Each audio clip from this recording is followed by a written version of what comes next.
পারবেন না। প্রশাসনকে বলি, সেই ছেলেপেলেগুলো মানুষকে হত্যা করেছে, এদেরকে গ্রেফতার করেছেন, এদেরকে শাস্তি দেন। শুধু এদের শাস্তি দিলে হবে না, সেই দুইটা ডাইনি মেয়ের কারণে এই দুর্ঘটনা ঘটলো, এই দুই মেয়েকেও গ্রেফতার করে শাস্তির আওতায় আনতে হবে। তার কারণে ওই বয়ফ্রেন্ডের দোষ কম, দোষ বেশি এই দুই মেয়ে। কথা বল না কেন? একে যখন মারা হলে দুই মেয়ে যদি বলতো যে যা হয়েছে হয়েছে, মাফ করে দাও, এত বড় অন্যায় করেনি, যেকে মেরে শেষ করে দেওয়া লাগবে। বয়ফ্রেন্ড তো চিন্তা করছে মেয়েকে মারার জন্য সবকিছু করা লাগবে। কথা বল না কেন? ওদের তো মাথা গরম। মেয়েকে ফোন দিয়ে স্যার মারা যায়, একেবারে নায়কের মতো উড়ে আসছে মোটরসাইকেল নিয়ে, একেবারে হত্যা করে বিদায় করে দিল।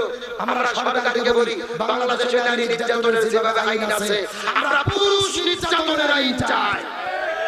বাংলাদেশের অধিকাংশ স্বামী বইয়ের কাছে নির্যাতিত, তার বিচার হয় না। কথা বল না কেন?